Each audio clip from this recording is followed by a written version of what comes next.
Vizuri ikiwa ni siku ya Ijumaa, inataka ni siku ya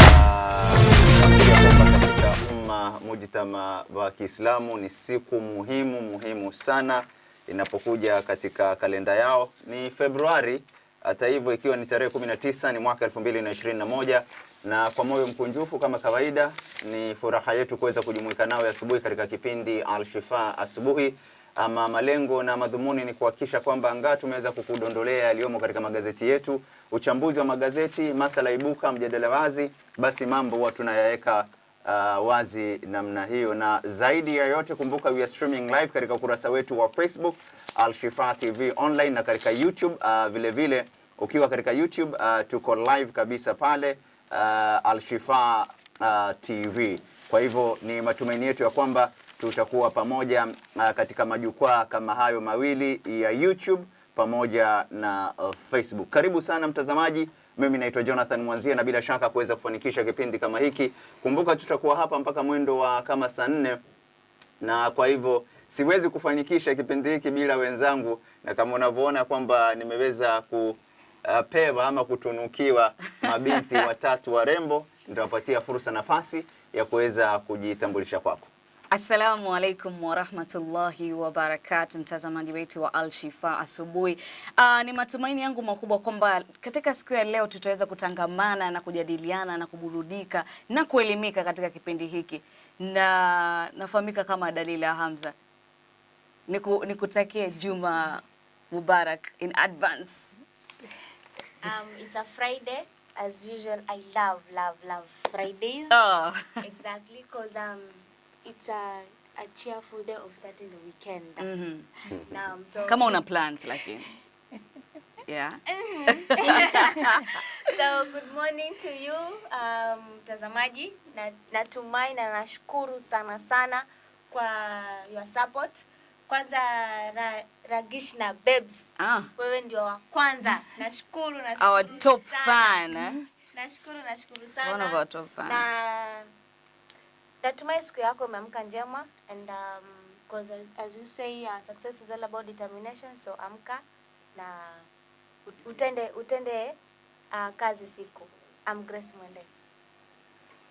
Bila shaka ni asubuhi njema. Karibu mtazamaji wetu wa Alshifaa Online TV kwenye kurasa zetu za Facebook na YouTube. Samahani. Karibu tuchambue magazeti, tupekue magazeti na tuchachawizane kuhusiana na masuala nyeti ambayo yanaendelea humu nchini. Kwa kawaida mimi ni mwingi wa maneno na ninatumai kuwa nitaweza kukuelimisha siku hii ya leo. Kwa majina ni Muyonga Catherine. Ametabasamu bwana Mwanzia. Nikakumbuka lile neno lile ambalo anasema wait I have to lazima nitaje kuchachawizana. Na Catherine anasema you are a walking kamusi. Seriously? Yeah. I'm not bado. Hujapatana na mtu anaitwa Stambuli Abdullahi Nasir. Anyway, nimefurahi sana kujumuika nanyi siku ya leo. Tido yuko wapi? Manake mimi nimebumburushwa tena. Wakumbuka juzi Juma lililopita nilibumburushwa tena hivi nikaambiwa Mwanzia rauka hapa. Jana alikuwa anakutafuta huyo bwana. Alikuwa ananitafuta. Mpaka akaitisha akasema jamani watazamaji kama mnaweza hebu tusaidieni kumtafuta huyu bwana. Yuko wapi? Alright, sawa. Lakini ni furaha yangu kujumuika nanyi. Nafikiri kwamba tukianza kipindi kama hiki tulikuwa tuko pamoja, lakini nimepewa majukumu mengine tofauti. Na nafurahi ni katika zile harakati, lakini twapambana wakati mwingine kama hivi, na huwa nafurahi sana kuweza kujumuika na nyinyi sana.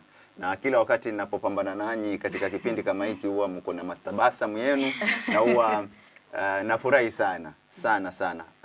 Mnanitia moyo. Lakini leo bwana Mwanzi amependeza sana. Ala? Kama vile amevaa pink. Anakaa si nadhifu, rangi. vizuri. Na nadhani ni kuna hii hairstyle mtazamaji kwamba bwana Mwanzi aliweza kupitia, huyu sijui ni baba yule wa pale nje pale katikati mwa jiji la Mombasa ama ni yule ninayemjua mimi. Hata tu ni beshte yangu tu mtaani tu amenipiga kati ya nguvu nini na nini, jamaa analia nayo Marcelo anambia Mwanzi bonge moja la kati, nawaambia mambo madogo haya jamaa. Anyway, mmeamkaje lakini? Mimi nimeamka salama. Usiku wangu ulikuwa mwanana bila tashwishi yoyote. Alright. Lakini nikija leo asubuhi kutegemea public transport is quite hectic. Okay. I was actually feeling like this might actually be a cause of depression. Kutoka wapi mpaka wapi? Kwa traffic imekuwa hectic vipi? Wewe kwani unaishi wapi? No, like kutoka Chuda hakuna magari. So you have to wait. Lazima usimame hapo kwenye stage usubiri gari. Ama magari yako lakini yanakuja kama yamejaa. Yamejaa. Alafu pia ukifika 7 hapo hivyo pia kuna jam kiasi. So hizo harakati za kuja asubuhi huwa kiasi ni hectic. Unafika yani una feel kama ushachoka na ndo asubuhi. Na nafikiri pia mimi changamoto kama hiyo ndio inapambana nao kutoka sehemu ambao natoka, sehemu za Changamwe. Na nafikiri kwamba masala yote yanaletwa na ile changamoto ya COVID-19 kwamba magari ya uchukuzi wa abiria ni yale kukaja masala ya kuweza kuwekewa vikwazo vya watu wangapi kwa sababu ya mambo ya social distancing.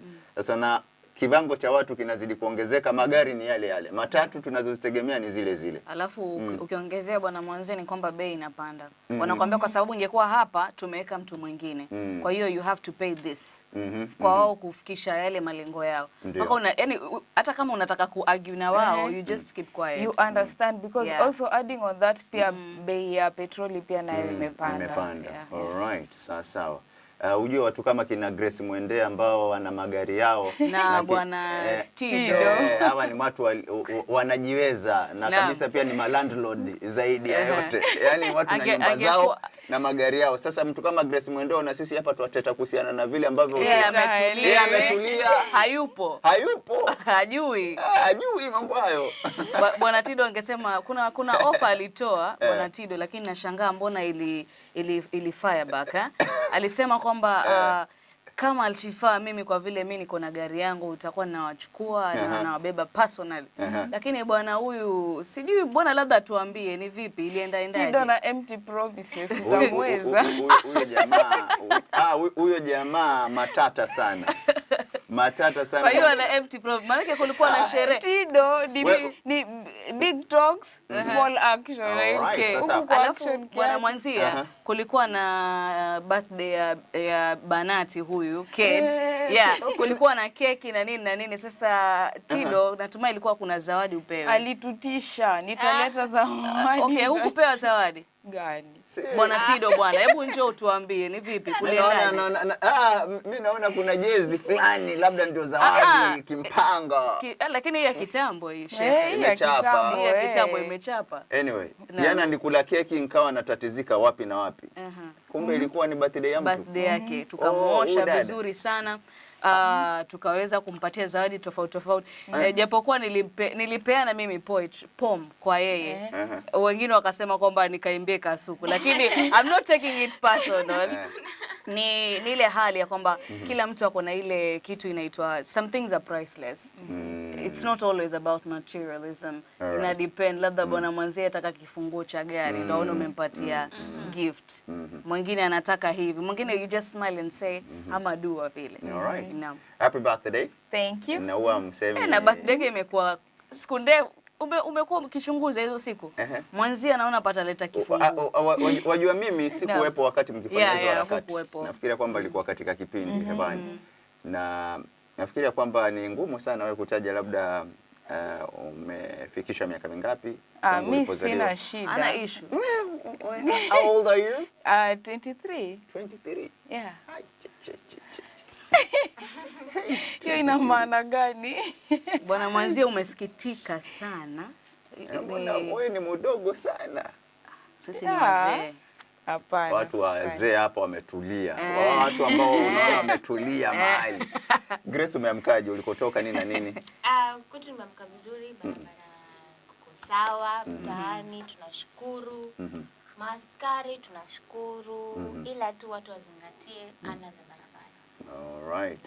Safi kabisa. Nani? Dadangu Delaida. Naam. Na watu wanaoitwa Samson wanaogopa sana hilo jina. Msihofu, mimi ni mwema sana. Ni mwema sana. Si kama yule wa katika Biblia. Mimi tofauti. Sawa. Naam, nimeamka vyema Bwana Mwanzia, Kate pamoja na Grace, na nashukuru uzima upo. Ilhali tuliona kwamba hata jana tuliweza story iliweza kuwa covered pale news pale ferry kutokana na ule msongamano unaotokea na kuhusiana na especially M-Pesa. I think those guys are working on that. I think kwa sababu nimefika pale nikaona a smooth movement ikiendelea. And sisi kama abiria wa pale pia, as much as mimi usijaribu kusisitiza, let's put our safety first before anything else. Ndo hata unapokwenda, hata ukichelewa, hata nikichelewa mfano hapa, these guys are here, they will do it. Ama pale popote pale, tuzingatie tu safety. Alright, lakini nafikiria kwamba habari ya ferry jana na kituko kile ambacho kilitokea pale, yani lazima mambo fulani yafanyike mpaka basi msukumwe. Lazima kuna ka force fulani, lazima kuwe na activism fulani ndio labda mambo yafanyike. Na kulingana na maneno ya ferry, masuala ya ferry, jana Safaricom walikuwa anatuma messages. Sijui kama nyinyi mlipata. Maybe I can just read mine. Kulipa huduma ya ferry kumehairishwa sasa. Bonyeza *721# na ufuate maagizo ya kulipa kwa M-Pesa. Okay. Safi kabisa. Lakini nafikiria kwamba ni ilikuwa ni muhuri. Anga walifanya na by the way tunaona matunda ya baadhi ya mashirika kama haya kuweza kutetea haki za kibinadamu. Kweli watu walikuwa wanapata dhiki sana pale ferry. Mimi upande wangu nasema kimtazamo wangu ni wale ambao wana cash walipe cash. Wale ambao wako na M-Pesa walipe M-Pesa. Hiyo ingekuwa rahisi sana kuliko usubiri mpaka message ikuje, umekaa hapo, time inaenda na tunajua network zetu venye zipo. Vema, mimi upande wangu nimeamka vizuri, nimelala vizuri. Alhamdulillah, nashukuru nimefika vizuri hapa nilikotoka. Licha kwamba nimeamka kuchelewa kidogo. Kuwahi ofisini, lakini unaambiwa chelewa lakini iwe ya kwamba umefika, na nafurahi ya kwamba nimeweza kujumuika na nyinyi. Ama niko mzima, sina matatizo, na nafurahi sana. Nafikiri moja kwa moja ikiwa labda tuna jambo lingine ibuka, tuingilie magazeti yetu. Tuanze na gazeti la The Star. Habari gani ambayo imepatiwa uzito headline? Okay, gazeti la The Star. Uhuru did not invite me to State House. That is Ruto. Yeah. Ruto anasema nini? Uhuru did not invite me to State House. Ruto. Official says DP can't skip government meeting and functions when invited. That is found on page 6 of the Star newspaper. Okay, sawa. Habari hiyo imeweza pia, I think tuko nazo. Labda tuzisome alafu tuzijadili. Hilo ni katika gazeti la The Star, sawa? Katika Daily Nation, Grace? Yeah. Ruto locked out of Uhuru cabinet meeting yet again.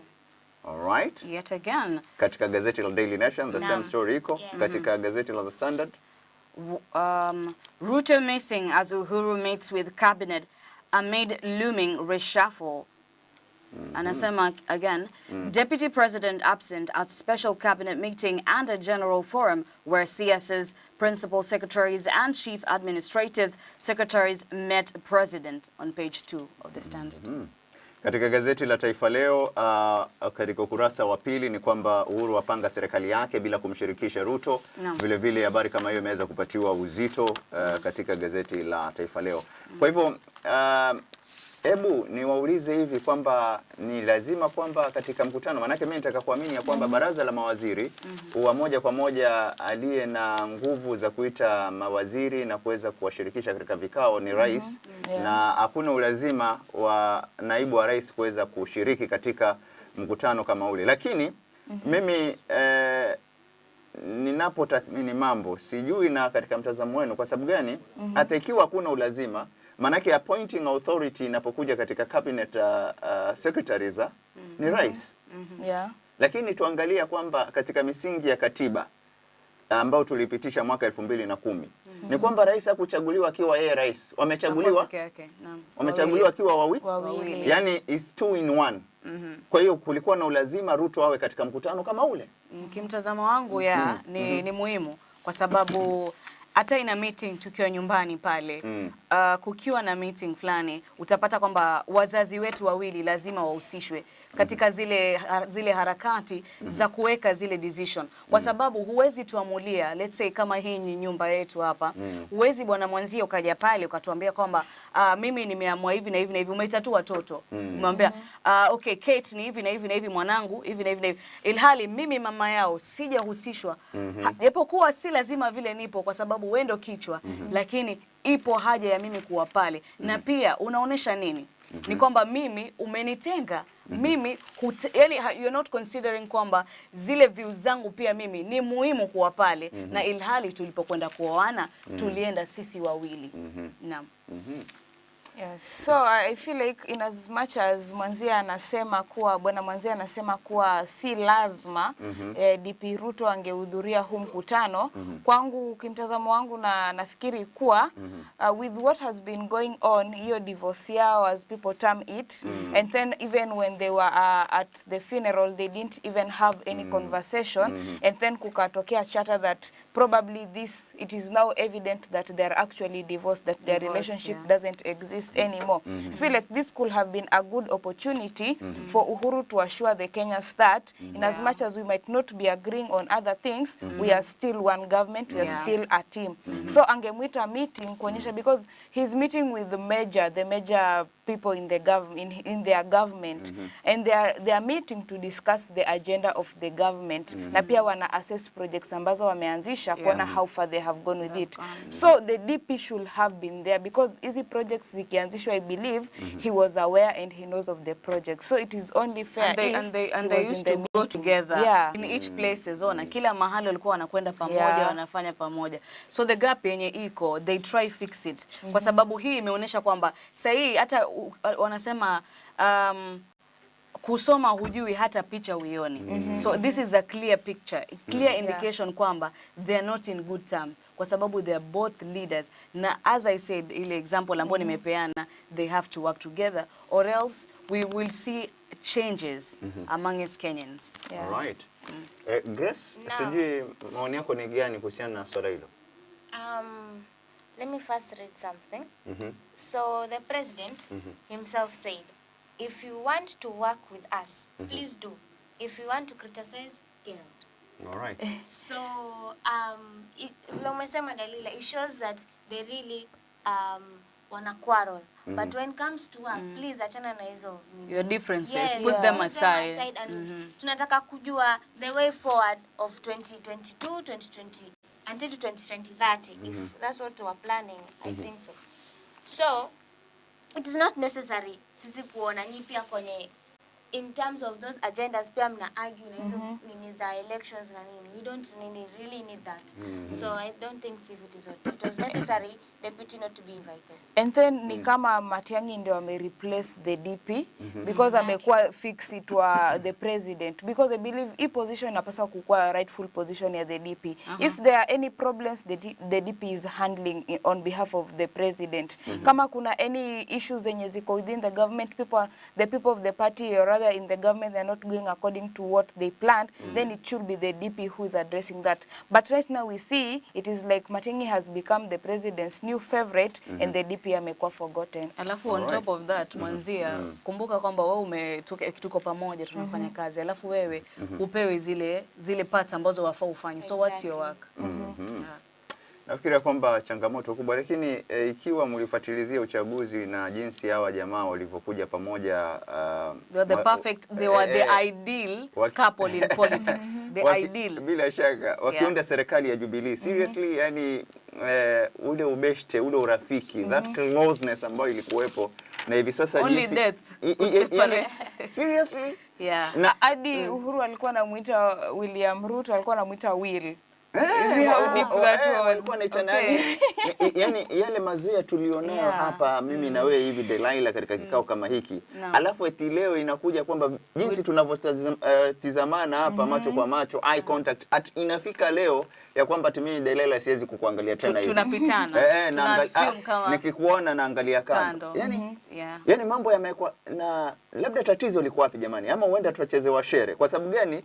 Mimi kila wakati inapokuja katika malumbano kati ya Rais Uhuru Kenyatta na naibu William Ruto, mimi bado huwa sipendi kuamini kwamba ati hili jambo nalishuhudia, ama kuna vile tunachezewa shere hapa nao watu wawili. But hata kama ni shere wanatuchezea, for how long do you think they can continue doing that and still come back from it?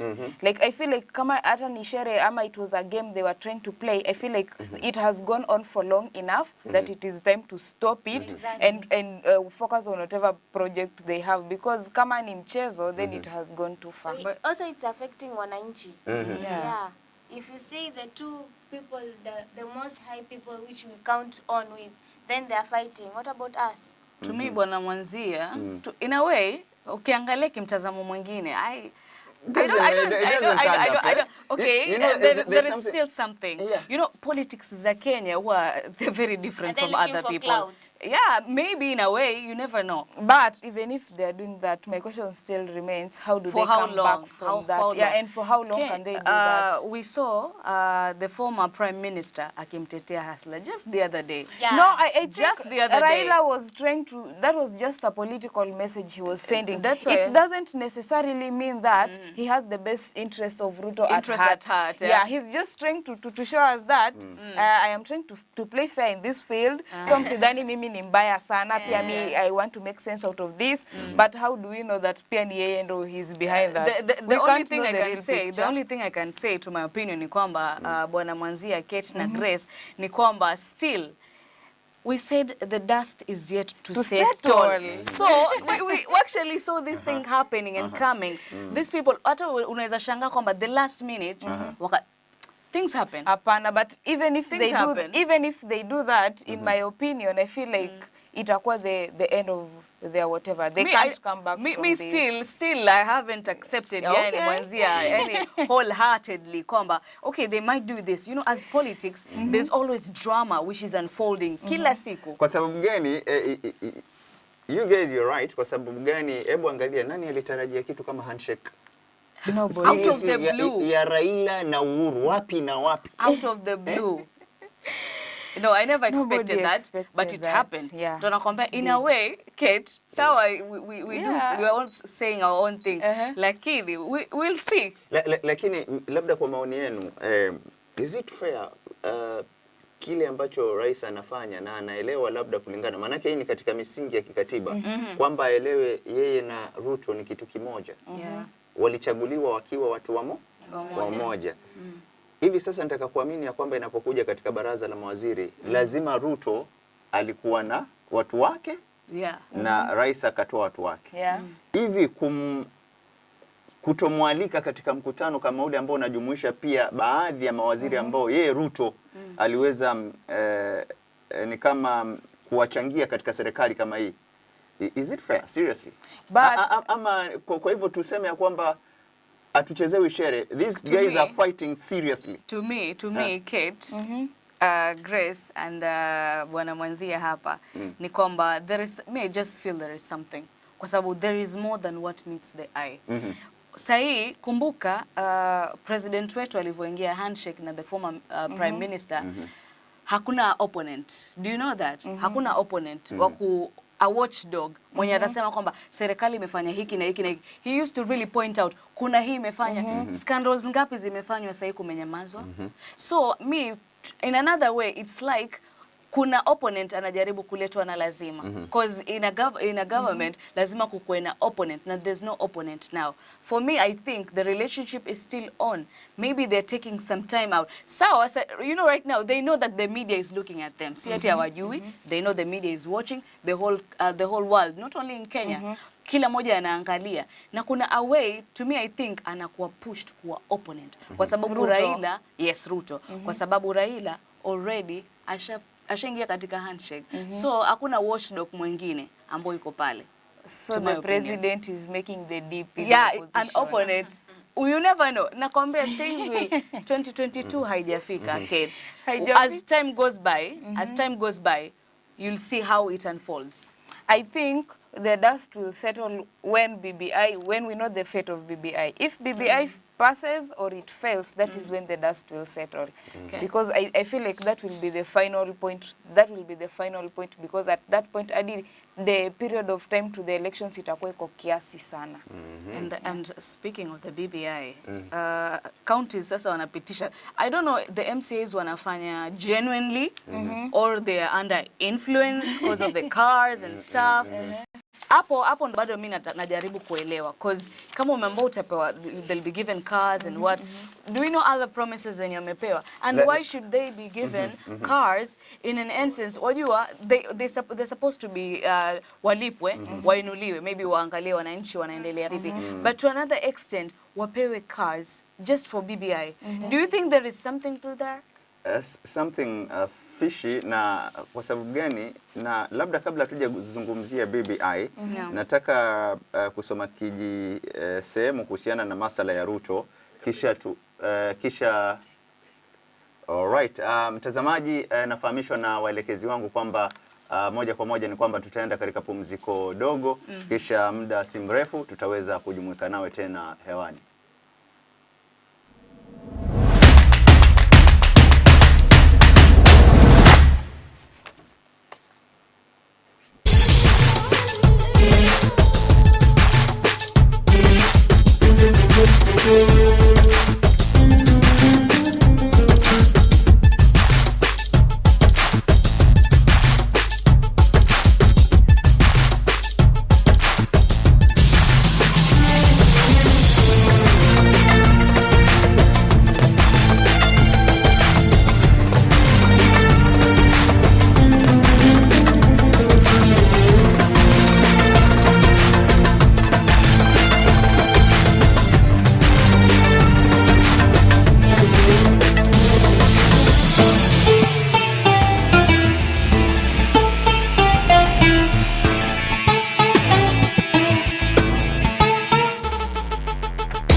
Wazi, tulikuwa tumekwenda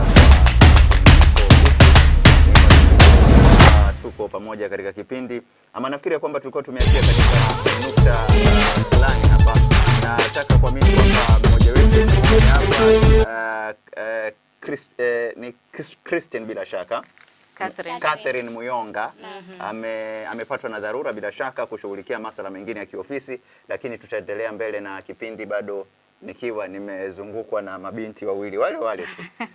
Asanteni sana. Nafikiri kwamba tulikuwa katika nukta muhimu ya kumzungumzia nani Ruto na kualikwa kwake, yeye kusema kwamba hakualikwa. Nataka nisome jambo ambalo lipo katika gazeti la Taifa Leo ambalo lina mafungamano na habari yenyewe, kwamba inasemekana kwamba mbali na Rais Kenyatta, wale walioketi kwenye jukwaa kuu ni waziri wa usalama. Katika jukwaa kuu ni waziri wa usalama Daktari Fred Matiang'i na mkuu wa utumishi wa umma Joseph Kinyua pekee. Sasa hiyo inaashiria jambo gani? Na inasemekana kwamba mkurugenzi wa mawasiliano katika afisi ya naibu rais Bwana Emmanuel Talam alikwepa kujibu swali ni kwa nini Daktari Ruto hakuhudhuria mkutano huo. Aliulizwa alialikwa, uliza Ikulu kwanza ikiwa alialikwa, kisha nitakupatia maelezo zaidi, Bwana Talam akiambia Taifa Leo. Okay. Wacha tuone mambo yatakuwa vipi, lakini vita vilivoko ni vita baridi. Mimi naweza kusema ni vita baridi kati ya Rais Uhuru Kenyatta pamoja na naibu wake William Ruto, lakini tuzingatie kwamba wakati ambapo Rais Uhuru Kenyatta ayumo nchini, moja kwa moja anayekuwa na mamlaka mazima ni nani? The deputy. Exactly. But Bwana Jonathan, it also, they should not show us because it brings discomfort to us. So kama wana issue zao, let them fix them. Kama ni story hiyo, like the meeting that they were supposed to discuss about something. Sikuona kitu mbaya for them to invite the Uhuru Ruto. Okay. Safi. Kuna nukta moja nafikiri kwamba masala ya Ruto tutajua kuna kadri muda unavyosonga, mambo yanavyojikunjua tena tutajua ukweli wa mambo kuhusiana na swala hilo. Ulikuwa gusia kuhusiana na jambo muhimu kuhusiana na BBI. Yeah, I was actually saying kwamba the BBI imeletwa. For me, my worry goes to the MCAs na especially the counties. As much as wao wamepewa kipaumbele kupigia debe swala zima la BBI, I want to believe kwamba the kazi ambao wamepewa wasifanye vile kwa sababu wamekuwa influenced ama kwa sababu ya interest zao binafsi. Waangalie na wale watu wao pale ambao wametuma, wajua wale ni wajumbe. Sasa to my question is, the kazi zenye wanataka kupewa, are they genuinely, ni kama to a certain extent I feel like they're being sweet talked, wanapewa kama it's like wanapewa hii fanya hivi, not just okay, they deserve to be given rewards kwa zile kazi wanazofanya. Kuna baadhi ya MCs wanafanya mambo mwanzia na wanasema mgala muwe, but haki yake mpatie.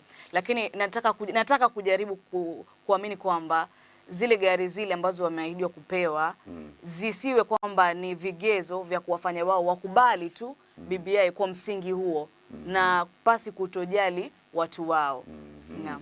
What if, Dalila, you know, when I give you money, like direct money, that means I'm corrupting you.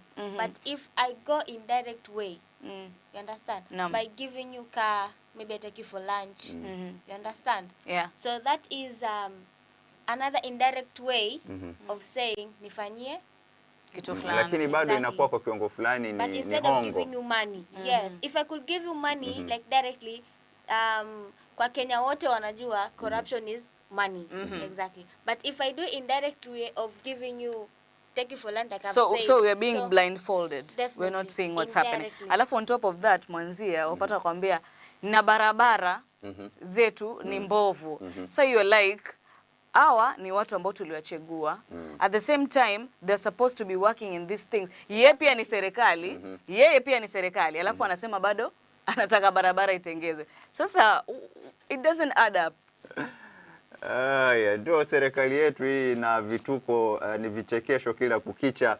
Ahmed Amadoza anasema morning guys. Good morning. Anasema bwana Mwanzia, good to see you back.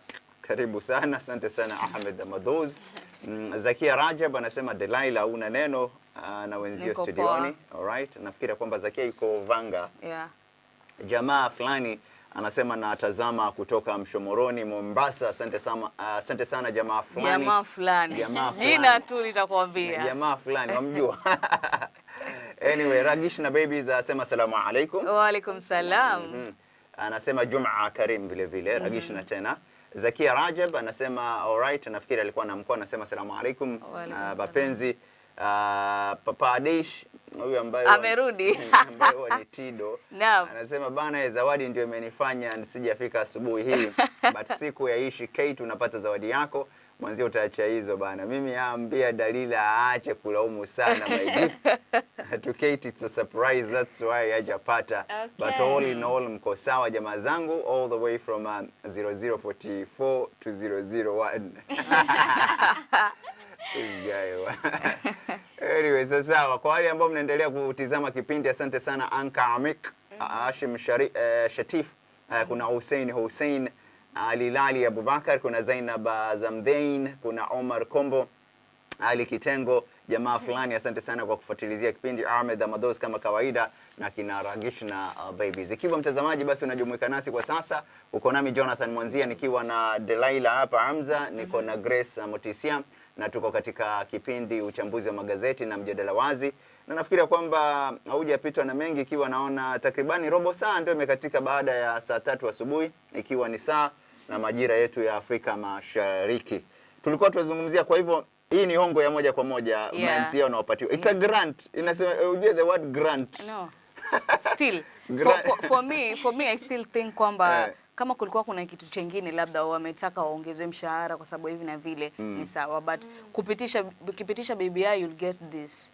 This is it's a token of appreciation. In a way it doesn't make sense mwanzia. Ni kwamba it's like just telling them to na tena ilipasishwa haraka upesi sana. And when you see medics they're still on strike, bado wako pale barabarani, and our health is deteriorating. Haya kuna corona nayo phase 2 imekuja.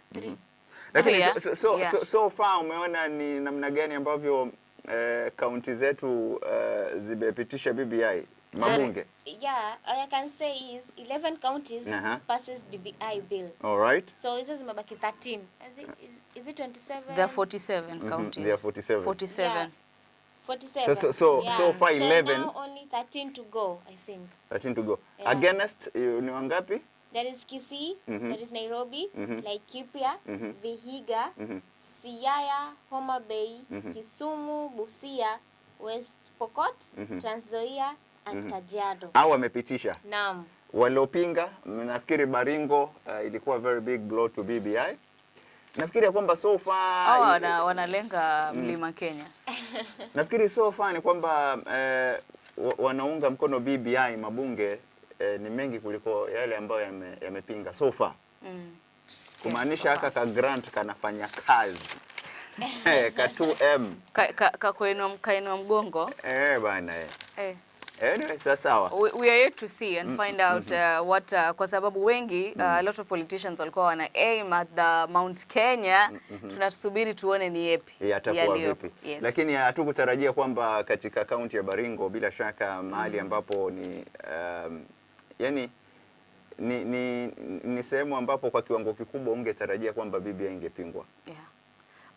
But Kenya is still with surprises. There are still things zenye zinakuja surprises to our blow. We'll never know what really happened.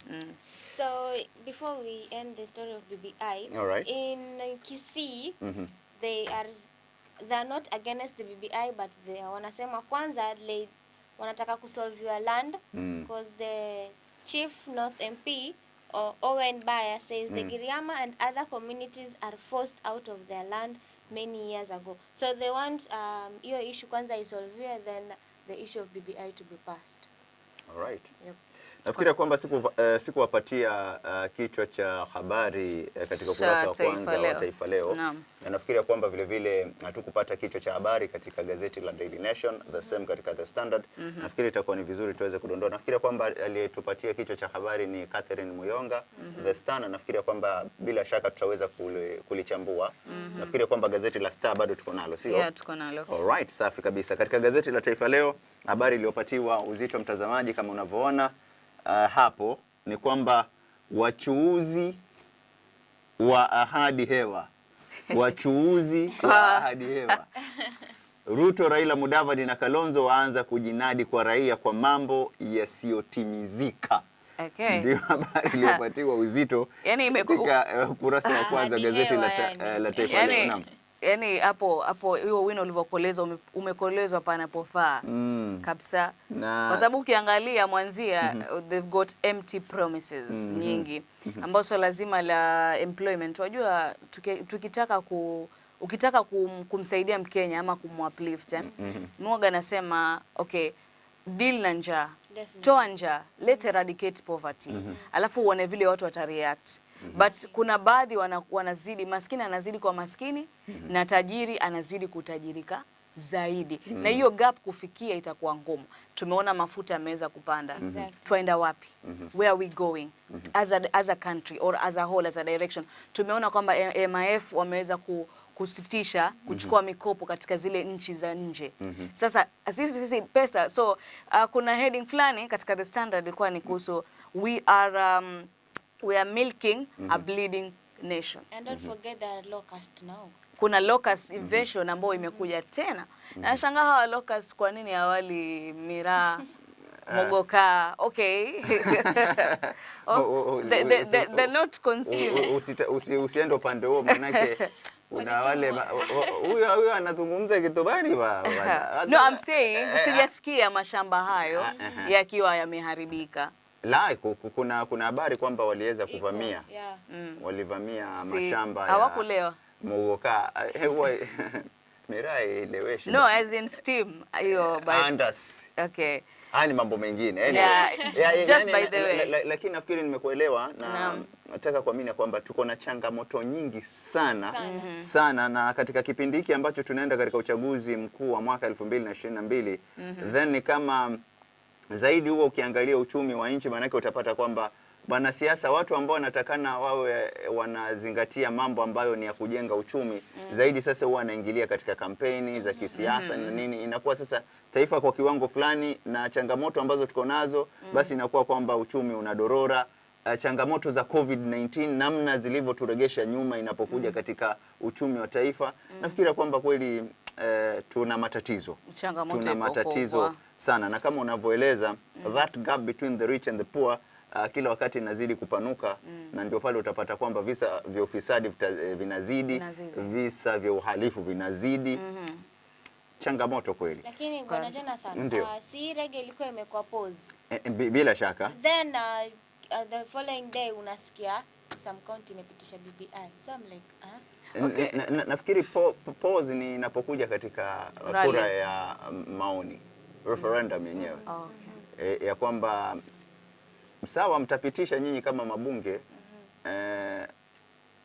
lakini inapokuja katika ile kura ya maoni, ikiwa hizi kesi zitakuwa zijatatuliwa na kuamuliwa, itakuwa ni ngumu ya kwamba kwa kura ya maoni kama ile kuweza kufanyika.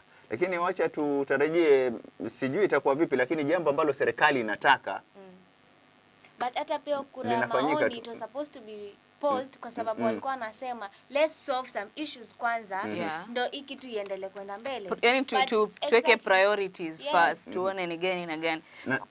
Cause mwanzia sikudanganyi saa hizi ni watu wengi kwamba walipoteza makazi na si wote waliorudi. Ona, na the more the gap ya unemployment ikizidi, the more tuna trigger ama tuna prompt ile act ya robbery, thieves, nini, waizi wanazidi. Not only in parliament but also huku chini. Ukiona kwamba we've seen people in the headlines, they're stealing even from the dead. They're stealing from the dead. Na hii inaletwa kwa sababu unemployment imezidi. Mimi na wewe na pamoja na Grace hapa hatuna kazi labda. Tutafanya nini? Kuna mama pale nyumbani amepiga kelele mwanzia. Mimi nataka kula, nataka kufanya nini, So you have no other choice. Inakutrigger pale, unapata kwamba hata ukiwa na mtoto unataka kumuozesha. Ndio pale unemployment ina cause mambo mengi, ina root mambo mengi. Ndio pale unaona mabinti wadogo wanaweza kuolewa, hawaendi mashule kwa sababu wazazi wao hawana kitu cha kuwapa. So the only thing they see ni kwamba the easy thing ni kwamba ni waozeshe wale mabinti zao. Waambie wewe nenda ukafanya hivi ili mradi tupate ile riski. Kweli.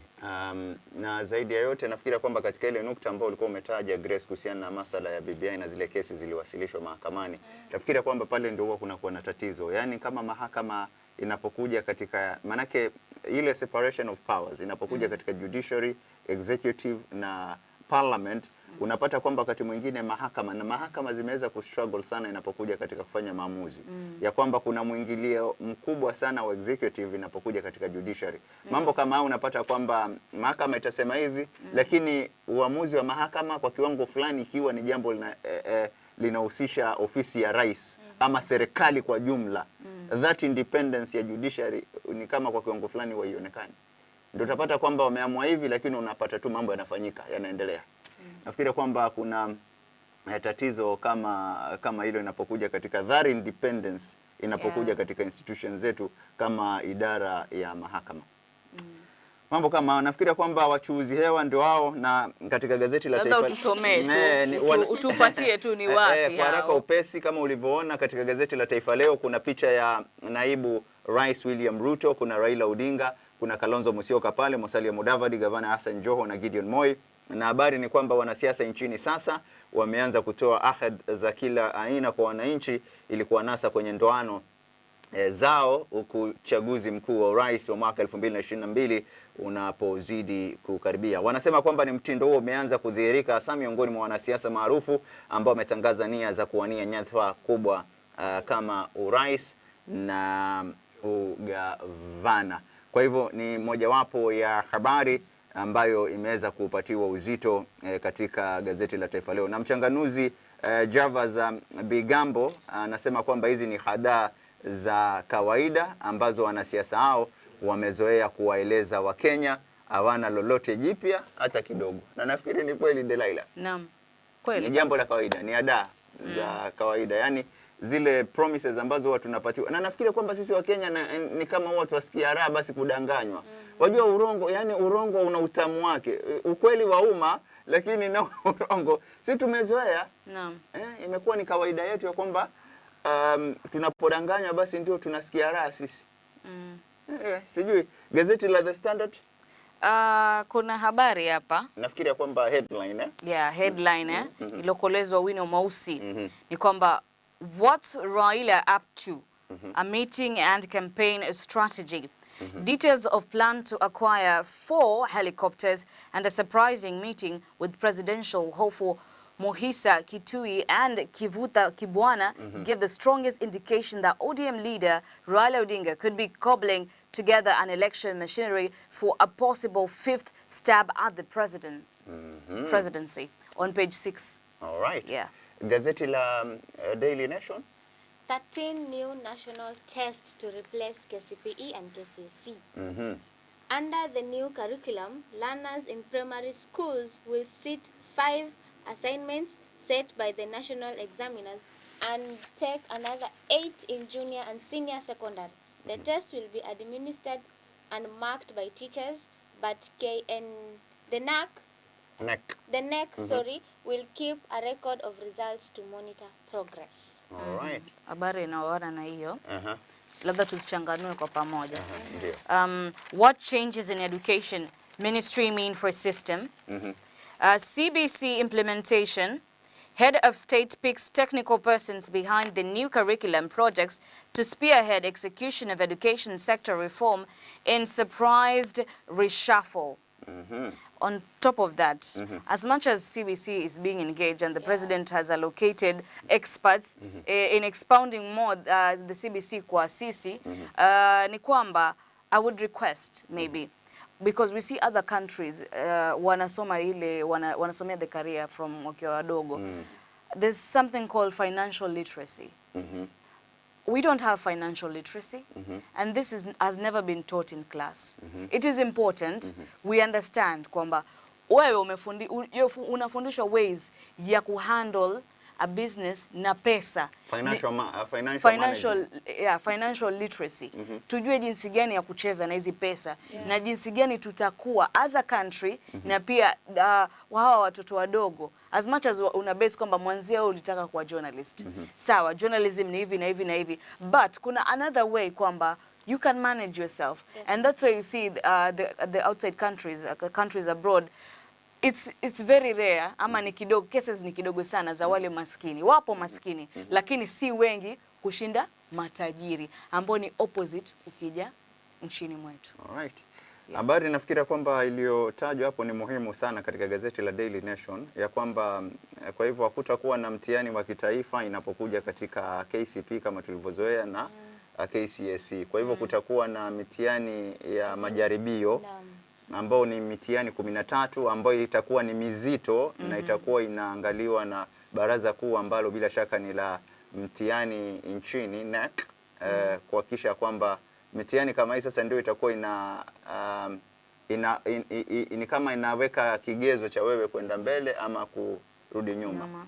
Alright. Mezani. Kwa hiyo nafikiri kwamba ni mfumo wa elimu katika taifa letu la Kenya unaendelea kujinyambua kadiri muda unavyosonga. Kwa sababu hata hivyo kulikuwa na ili swala la kwamba mimi nimesoma kuanzia darasa la kwanza mpaka darasa la 8. Yaani alafu mtihani mmoja ndio unakuja kuwa kigezo cha mimi kwenda katika shule ya sekondari ama kupata admission katika shule ya sekondari ambayo labda iko na hadhi hii ama hadhi ile. Nafikiri kwamba sijui kimtazamo wenu unaona kwamba ni hatua mzuri inapokuja katika mambo ya Grace. Ni mzuri kwa sababu kama mtihani wa kwanza ulianguka, ya pili unaweza jimotivate, alafu ya pili ukaendelea juu. Lakini hii mmoja ukishaanguka, my friends, ndio hivyo. You are right. Okay. Safi kabisa. Nafikiria kwamba kuna baadhi ya habari zingine pambizoni kuna gazeti la The Star pia ambalo nafikiria kwamba kunalo. Gazeti la The Star kama unavyoona pale, nadhani hili ni shirika la Muhuri. Ni kwamba official says Muhuri protest against Kenya Ferry Service M-Pesa payment. Hili jambo hili liliweza kushuhudiwa jana kwamba ule msongamano wa pale feri ulikuwa kwa mwingi. Na pia the delays. Wajua wale ni watu pia wanaumia. So Muhuri came on board to actually protest against it. Na ni kama vile ulivyosema awali Bwana Mwazeni kwamba mpaka kuwe na msukumo fulani ndo kitu kiweze kufanyika. So natumai waliweza kumshika Francis Ouma ambao ni yuko katika kipao mbele katika Muhuri na kumweka mbaroni. Ilhali ipo haja Bwana Mwanzia kwamba not only the activists waweze kuprotest against such measures but also everyone, kwa sababu inatu affect sote in a way, kwa sababu wewe hukutumia labda huvuki feri, kutafika wakati mmoja utavuka pale na utakuwa na emergency, so hali yako itakuwa vipi? So kimtazamo wangu ipo haja ya kama the services, mimi nasema kama mtu ako na cash alipe cash. Kama mtu ako na M-Pesa atumie M-Pesa. Ijapokuwa wameweza kutoa taarifa kwamba Safaricom imekuwa suspended at the moment kulipa na M-Pesa pale maeneo ya feri, kufuata njia nyingine. Ipo haja, let's embrace, tusiforceishe kitu. Maanake nataka kuamini the last time I was driving that way nikivuka feri sikuona kama hii service inafanya, na nafikiri kwamba ni kama katika kipindi cha kama miezi miwili iliyopita hivi. Kwa hivyo ni kwamba hii ni huduma ambayo ilikuwa ifanya na ilikuwa ikifanya, na by the way ilikuwa imerahisisha mambo kweli pale feri. Lakini nafikiri kwamba tatizo watu ni wengi, alafu the service, wajua ile ni kitu imetengezwa na mwanadamu. Kwa hiyo chochote ambacho kimetengezwa na mwanadamu kina kasoro kidogo ndani yake. Itilafu za kimitambo lazima zitakuwepo. Right. Na labda pengine kuna watu pale wa mama, labda mtu ni mjamzito, wajua kuna mambo aina. Ukisema washuka uangalie nani amepanda wapi katika magari, utaweza kushtuka. Alafu pia si kila siku mtu ako na pesa kwa M-Pesa. Unaweza shikwa na dharura, Bwana Mwanzia umepigiwa, Dalila iko mahali fulani, nenda akamchukue. You have no other option. You have to go there. Safi kabisa. Gazeti la Taifa Leo kuna habari zilizoko pambizoni katika kama kuna moja nafikiri kuhusiana na Uhuru apanga serikali yake bila kumshirikisha Ruto. Tumeitaja habari hiyo. Iko katika ukurasa wa pili wa gazeti la Taifa Leo. Kuna kisanga makurutu wa jeshi wakitimua mbio kuwepa nyuki. Naam. Katika ukurasa wa pili gazeti la Taifa Leo habari hiyo iko hapo. Hapo ni mguni ponye. Bwana we. Na inasema walikuwa na mbola la chini. Kulikuwa na kizaza. By the Mwanzia labda pengine ile taharuki watu wameweza kukimbia, lakini hebu tueleze pengine kama unajua taratibu zile, any danger unaweza pata mdudu, let's say kama snake ako pale, simba. Okay, kwenye maji, kwenye bahari unaambiwa ukiogelea you have to stay straight. Ndo papa asikukate, but when you swim you make it easier for him. So labda hizi hawa nyuki, labda kuna mtu anatizama sasa. Ule mzinga wa nyuki labda sijui nani alikwenda chokoza. Wanasema fata nyuki ule asali, lakini wakati mwingine unaweza kula shubili. Unaweza pata shubili. Labda ni taratibu gani? Mimi sijui, lakini inapokuja katika ama ni mguni ponye. Inapokuja katika usajili wa makurutu huwa ni lazima kutakuwa na vizaazaa. Vimbwanga. Sijui huwa ni kwa nini. Mara utasikia kwamba vijana wamezimia. Yaani lazima kutakuwa na kitu. Kama mfano kama kulikuwa hapa wanasema kwamba kulikuwa na kizaazaa jana eneo la Kinango, kaunti ya Kwale, baada ya zoezi la usajili wa makurutu wa jeshi la taifa KDF kutatizwa na nyuki. Inasemekana nyuki yao walivamia uwanja wa Vigurungani ambapo zoezi hilo la usajili lilikuwa linaendelea. Wakati mwingine pia mambo kama haya yananasibishwa na mambo ya ushirikina.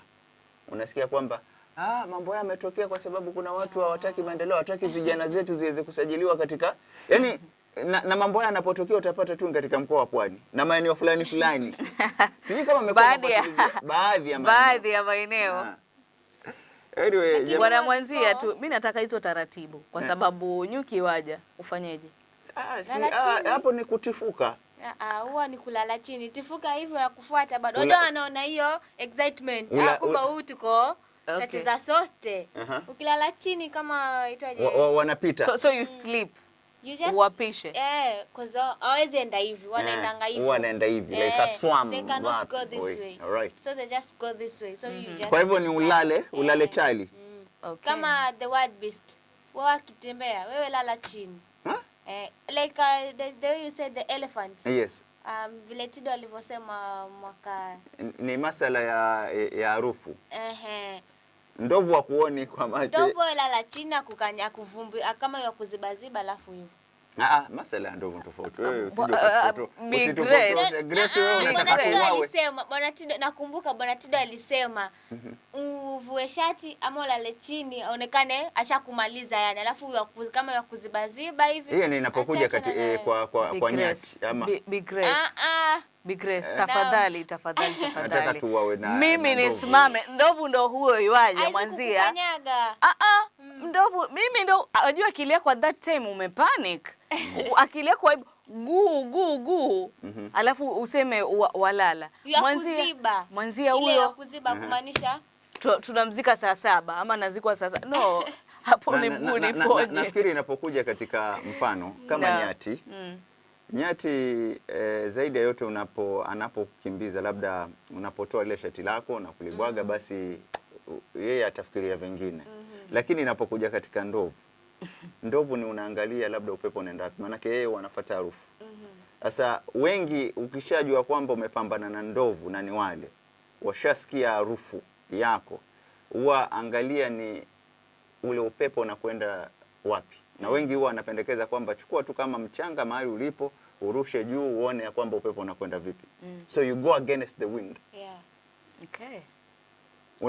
Ndovu unaweza ikiwa upepo unakwenda hivi, ndovu hata unaweza kupita mbele yake hivi na ukaenda zako hivi. Kwa sababu wewe ushajua. Wengi ambao wanatoka maeneo kama ya Taita hapa wanajua mambo hayo sana. Kwa hivyo anyway ni tuambiwa kwamba zile taratibu wakati mwingine hujui utajipata wapi baada ya hapa, uenda labda ukaajiriwa katika shirika la wanyamapori. Kabisa, huwezi jua. Kwa hivyo Grace, shauri yako kama mambo ni hayo wewe wataka kutoa unaotuambia potelea mbali. Anyway sawa. Hilo ni kuhusiana na kisanga cha makurutu wa jeshi wakitimua mbio kuwepa nyuki. Naam. Cartels. Katika ukurasa wa 24 kwenye gazeti la The Standard ni kwamba charcoal cartels threaten to force a syndicate is thriving right under the patronage of state agencies mandate to maintain security and protect natural resources, posing a threat to the country's forest cover. Kuna makatels tunasema kwamba miti ni uhai na hususan inatupatia upepo, the fresh air and all that, mother nature at certain. Kuna baadhi ya watu waliweza kushikwa Bwana Mwanzia wakikata ile miti kuitengeza kuni. Kwa hiyo adui mwingine wa mazingira ni mtu mwenyewe wakati mwingine. Bwana Mwanzia umeanza kutabasamu. Umetabasamu sana. Wewe unapenda kunichunguza sana. Unajua kuna mtu katika napitia safu yangu ya comment hapa. Kuna mmoja anasema kwamba asalamu alaykum hapo studio. Nasoma tu kwa faida asije akaona kwamba ujumbe wake nimeweka kando. Ni Ali Lali Abubakar. Anasema asalamu alaykum hapo studio. Nauliza this is Swahili news ama ni English news? Please tuwekeni mahali pamoja tu waelewe vizuri. Shukrani. Nafikiri kwamba kumjibu Ali Lali Abubakar ni kwamba jamani Ali Lali Abubakar, kumbuka tuko na majarida hapa ya Kiingereza, Standard, Daily Nation na The Star yameandikwa katika lugha ya Kiingereza. Kwa hivyo sasa tunajaribu kuzungumza ama kuweka sawa namna ambavyo yalivyoandikwa, kisha sisi tunatoa tafsiri. Tunachanganua kama umenipata. Maana yake ujue yeye ametuma ujumbe makusudi akisema kwamba wao ni wazee na tuwachanganya, hawaelewi kitu, hawapati kitu. Usijali, tunasoma tu zile headlines zenye ziko and we are talking it out. Kama umekuwa ukifuatilia kwa bila shaka nafikiria kwamba ni hivyo, na nafikiria kwamba Kiingereza chake Delilah ndio kinamtishatisha Alilali Abubakar, ndivyo alivyo. Labda anaongea kwa niaba ya watu wengine pia, ni sawa kwa alright, sawa, lakini nafikiria kwamba hivyo ndio tunavyofanya hapa Alilali Abubakar, na ni matumaini yetu ya kwamba bila shaka unafaidika na sisi. Lengo madhumuni ni kuhakikisha kwamba jamani, kipindi kama hiki cha uchambuzi wa magazeti angao umeweza kupata habari ambazo zilizopo katika magazeti yetu ya humu nchini. Safi. So nafikiria kwamba kuna habari fulani labda katika gazeti la The Star. Nataka kuamini kwamba kuna baadhi ya habari katika pembezoni zipo. Kuna Hungry Nation, 6 in 10 Kenyans can barely afford 3 squared meals. 6 in 10 Kenyans cannot afford 3 square meals a day as a result of the COVID-19 pandemic, a new survey shows. The survey released on Thursday indicates that food reserved in 6 out of 10 homes could barely last a week, and 2 out of 10 homes have no food at all. The pain will worsen it tougher COVID-19 restrictions are introduced, it said. Iko katika ukurasa wa 4 na wa 5 wa gazeti la The Star. Ni kwamba mankuli bwana Mwanzia yameweza ni wengi pale ilikuwa tumeanza ni kwamba wengi they cannot afford hivi vyakula. Wengine tunakula mara 2 ama mara 1 kwa siku kwa sababu ya ile hali ya uchumi. Na kulingana na ripoti ya research ni kwamba ni janga la corona limeweza kuchangia pakubwa. Kuchangia pakubwa sana, na hususan zile COVID-19 restrictions. Maana unapata kwamba kuna mali kwengine ilibidi wafanyikazi wapunguzwe kiasi fulani na wengine wakaweza kufanya. Kwa hiyo corona ndo imeweza kusababisha hivi. Nafikiri kwamba changamoto tunazopitia na familia moja hata kabla ya kuja kwa COVID-19. Na nataka kuamini kwamba hali imekuwa ni ngumu. Ikiwa you can just imagine kwamba utafiti uliofanywa unaonyesha kwamba Mkenya wa kawaida anaishi kwa siku chini ya $1 ya Amerika. Kweli. Na ukipiga haraka upesi hiyo ni pesa ngapi? 100. Ni shilingi 100, chini ya 100. 100 Na ni familia ambayo iko na watoto watoto kama 3. Just imagine hata kabla ya COVID-19. Na sasa kukaja hii COVID-19. Mambo ya janga juu ya janga. Mambo yako vipi hivi sasa katika familia moja ambazo haziwezi kujimudu? Yaani things are tough. Kuna familia mimi huwa inasikitisha sana. Sijui Grace, wewe kwa siku unakula mara ngapi? Huyu binti nasikia ana diet. Sasa sijui ana diet fulani. Tunahitaji diet Kiswahili. Kiswahili diet. Diet Kiswahili ni kama kujiwekea neno, labda mtazamaji utuambie. Wewe nao nataka kunipatia changamoto ya kubuni maneno hapa. Tuko katika ile hali ya kujifundisha na kuelimika na pia kumwelimisha yule mtazamaji pale nje, maana diet naelekezwa na lishe vipi yani? Lishe vipi? Mwelekezi wangu. Lishe mzuri ya afya. Labda ni ile kujiwekea vikwazo inapokuja katika lishe. Diet nafikiria kwamba ni lishe kama mwelekezi wangu Hamsa anavyoniambia. Ni lishe, diet. Bwana Hamsa, itabidi tutumie jumbe hapo chini. Utueleze vizuri diet vipi, lishe vipi? Maana yake kuna lishe bora, kula vizuri. Sasa je, diet nayo ni gani? Nafikiria kwamba ni lishe bora. Manake lishe bora ndio diet, kwa sababu unapokula vibaya ovyo basi inakuwa kwamba na bwana Mwanzia wewe mimi wanakuona tu. Kwa nini? Mara vitumbua, mafuta. Bwana Mwanzia vitumbua, mara amekuja na viazi karai. Bwana Mwanzia. Hata kama tupo pwani lakini wafaa upate. Jamani mtazamaji, ikiwa huyu dada yuazungumza hivyo ningekuwa nafanya hivyo. Na umri mimi niko nao hapa. Bwana Mwanzia, vitumbua, viazi, tuko pwani. Usimsikize. Unafikiria kwamba kwa kweli kuna changamoto kubwa inapokuja katika familia moja na masuala mazima ni habari nzito na bila shaka kuweza kusikitisha. Na nafikiria kwamba swala hili linahusiana moja kwa moja na namna gani ambavyo serikali inajituma nayo inapokuja katika kufanya nini? Labda kuimarisha kiwango cha uchumi katika taifa kama hili. Kisha kuna habari nyingine bado nafikiri imekokotezwa katika ukurasa wa 7 gazeti la The Star.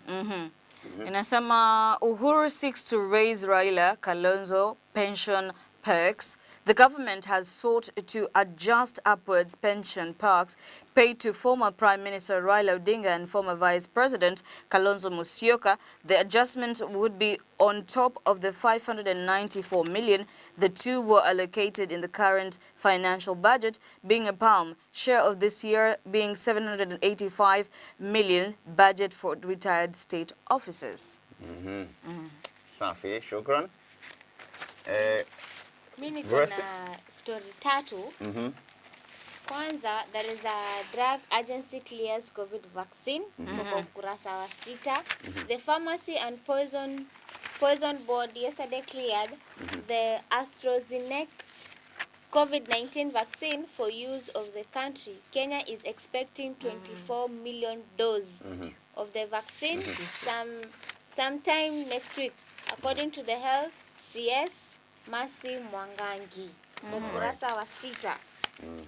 And then to economy, broke government now raids cash rich, parasitals for funds. 23 billion from state corporation in 11th month. So I think hizi ni pesa. To cash crashed in government caused by missed tax collection target. It is in the back of the Daily Nation. Na yangu ya mwisho, of which we want us to discuss about this, kwa ukurasa wa 2, it is high time young people got the respect they deserve.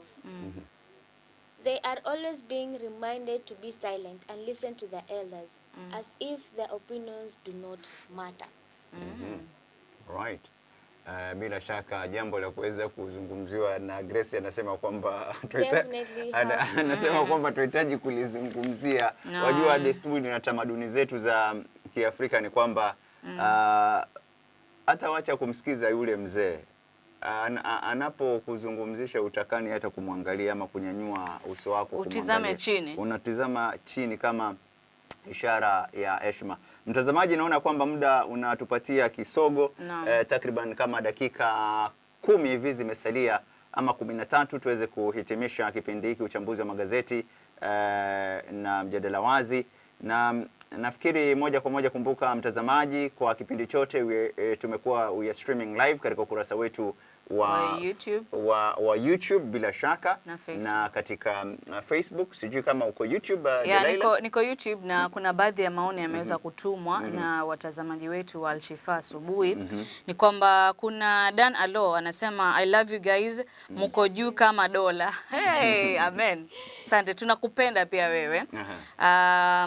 Tuko na Mwanza Collins anasema I'm happy for you Kate, keep going. Nadhani nampongeza dada yetu Kate. Atazipata salamu hizo. Kuna Mvumo Extra TV inasema I am in, yani niko ndani kabisa. Tuko na Ustadh Omar anasema asanteni sana, tufaidika sana.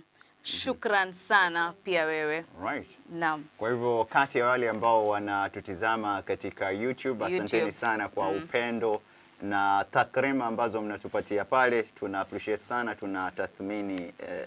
tunathamini sana sana. Anyway, kuhusiana na hilo swala, kabla tujaenda katika, nafikiri kwamba kwa sababu ya wakati tunataka kwenda kulingana wakati, kwa sababu kuna vipindi vingine mtazamaji ambavyo vitakuwa vinafuatia baada ya hiki, tutakuwa tunakueleza. Kwa hivyo tunataka kwenda na wakati haraka upesi. Naam, kuhusiana na habari hiyo. I strongly believe that the reason many youth shy off from contesting for political seats is intimidation they face from those older than them who think they cannot be led by young person. All right. Intimidation. Na iko pia hii kiasi kikubwa bwana mwenzi ukiangalia. Even apart from the upper hill, hata sisi tunavo, let me say, nimeenda kuomba kazi in a place. My body can show I'm young, but maybe I'm not young. Sasa, so huyo msee anasema huyu mtoto mdogo Alafu unaambiwa 10 years of experience. Kwa hiyo naenda mimi na Mwanzia pale. Anaambiwa anachukuliwa bwana Mwanzia kwa sababu Mwanzia mfano tu bwana Mwanzia. Naona umenipa jicho lingine ambalo manake wewe nakuona leo ni kuniponda tu na usijali bwana Mwanzia, tunakuenzi. Naam, tumeenda pale kwa mfano Grace, mimi na bwana Mwanzia kuomba kazi. Tumepeleka zile barua zetu katika zile CV, labda wanaangalia bwana Mwanzia ako na experience zaidi kunishinda. Na maybe labda mimi niko sawa kuliko Mwanzia. But hiyo haita way kwa sababu yeye he is more experience na labda pengine ni mkubwa kidogo, ndo mimi it will be very very challenging kwa mimi kupata ile seat. Hata tuende sahi tuende pale tuseme tunataka kiti cha ubunge. Mimi na Mwanzia head to head. Utasikia bwana Mwanzia iko sawa lakini ona anavyo paka lugha yake swali utaulizwa ushaolewa una bwana na kuna changamoto pia ya sisi mabinti tunapoenda kutafuta makazi ama pale utapata kwamba una yule bosi labda anakutaka wewe ndo hakupatie ile kazi just in exchange for that. Bwana Mwanzia, mbona nyinyi huwa hamuulizwi hizo vitu? Si sana ile sawa mabinti. Kuna baadhi ya wale mabosi labda wanasema kwamba ukiwa kijana wanakutaka pale, lakini si sana kushinda mabinti. Maana ukienda pale Grace, it's either ukubali ama you walk out. And you really need you have your CV, una kila kitu. But you have to also agree to their terms ambazo haziko katika yale makubaliano ya kazi. You had no choice. Yeah. Nafikiri ni mambo yapo na wakati mwingine ni changamoto, lakini usiruhusu unapopatwa ama unapopambana na hali kama hiyo usiweze kujiachilia tu ile hadhi yako ikaweza kushuka chini. Wakati mwingine pia inakuwa ni kama bila shaka wakati mwingine pia huwa inakuwa ni kama mtihani. Labda uenda unatahiniwa kimpango na wewe hujui. Kwa hivyo wakati mwingine unapoweka ile dignity yako na labda ile misimamo yako mikali inapokuja katika mambo fulani ambao ni mazuri, basi mambo huwa yanakuja yanafunguka yenyewe. Kweli. Safi. And apart from that, even in the parliament, in the parliament, kuna watu wenye ambao they are even more than 25 years inside there. Wapo wadogo wako vijana youth. Wanasema youth bracket ni from 18 to 35. Yeah. But me I prefer that the ones wenye ambao wamekaa hapo sana, like they should at least give the young ones. Lakini mwisho wa kusha ni kwamba sisi ndio tunawachagua. Kweli. Hapo nitakubaliana na Mwanzia. We are the ones wenye tunaweka pale, si wao wenyewe. Sawa, nafikiri kwamba jamani tumesalia na kama dakika 5 hivi tuweze kuhitimisha kipindi. Na kabla nitataka tafadhali kwa heshima Delaila. Naam. Ya kwamba uende katika masala ya forex. Naam. Na nafikiri kwamba ukipata sehemu kama hiyo, mimi wakati nadondoa labda sport hapa haraka upesi, hata sitakaa sana. Manake mwelekezi wetu Bwana Hamso anatuambia kwamba muda ndio umetupatia kisogo, na kumbuka kuna ratiba ya vipindi vijavyo katika siku kama hii ya leo. Kwa hivyo haraka upesi katika gazeti la Taifa Leo, mwisho kabisa ukurasa wa 16 nyuma, ni kwamba kuna habari ambapo pale inataja hivi taji limeenda kama unavyoona. Alafu kuna hizi headlines mwazani acha hoi. Taifa Leo. Huwa ni wahariri hawa, huwa matata. Unajua ni lazima unapokuwa na kichwa cha habari kiwe na mvuto. Anasema hivi taji limeenda kwamba Everton ilikuwa kabla ya hivi punde kucheza dance ya Manchester City baada ya kung'atwa mabao 3 kwa moja kwenye ligi bila shaka kuu mnamo Jumatano. Kwa hivyo ni habari ambayo iko katika ukurasa wa 16. Ronaldo anywea Juve, Kinder Haaland aking'aria Dortmund, kwamba Porto walifuta nuksi za kutoshinda Juventus na baada ya kulemea miambao wa Italia mabao 2 kwa moja kwenye mkondo wa kwanza wa raundi ya 16 bora ya klabu bingwa Ulaya mnamo Jumatano. Sawa. Na katika ukurasa wa 15 nyuma tu kidogo baada ya ukurasa wa 16 kuna gozi la Bandari AFC kipimo kwa makocha wapya. Habari kama hiyo iko katika ukurasa wa 15 wa gazeti la Taifa Leo. Nafikiri kwamba tutamalizia na masuala ya ubadilishanaji wa sarafu za kigeni. Mambo yako vipi Delaila? Naam, nitasoma kutoka kwa Nairobi Stocks ambayo ni main investment market. Nitasoma kwa ile bei ya wastani kununua na au kuuza. Okay. The US dollar utanunua ama kuuza katika shilingi 100 na senti 54. Tuna sterling pound ambayo you'll buy and sell at 151 shillings with 86 cents. We've got the euro ambao bwana Mwanzi alikuwa anasema anataka kwenda kubadilisha. Naam, tunaenda kubadilisha baada ya kipindi. Kabisa. Sawa. Natumai mtazamaji pia ameweza kushuhudia. Kwa hiyo huwezi niruka. Na leo vile ni Juma, bila shaka utakula biriani juu. Utakula biriani leo. Sawa. Euro will be buying and selling at 132 shillings with 3 cents. Alafu tuko na rand which is 7 shillings with 44 cents. Tuna Ugandan shillings which is will be bought or sold at 33 shillings with 38 cents. We have Tanzanian shillings which is 21 shillings and 16 cents. We have the dirham. Wanamwambia bwana Tido Kate pamoja na Grace. Nikifika kwa dirham na rial waga namkumbuka huyu bwana sana. Naye kwa kuditoanisha kweli yani. Dirham will be bought, itanunuliwa ama itauzwa kwa ule wastani wa shilingi 29 na senti 83. Vile vile Saudi Riyal itaweza kununuliwa ama kuuzwa katika shilingi 29 na senti 2. Ni hayo kutoka kwa ubadilishani wa sarafu. Safi kabisa. Nafikiria kwamba dakika ni 4 zimesalia kuweza kugonga saa 4 kamili. 4 saa 4. Dakika ni 4 na nafikiria kwamba ni wakati mzuri wa kuweza kuhitimisha kipindi kama hiki, uchambuzi wa magazeti na mjadala wazi. Kumbuka baada ya kipindi kama hiki bila shaka kutakuwa na kipindi ambacho kitakuwa na manake ni Jumaa leo. Utakuwa na kipindi ambacho ni cha kasida baadaye.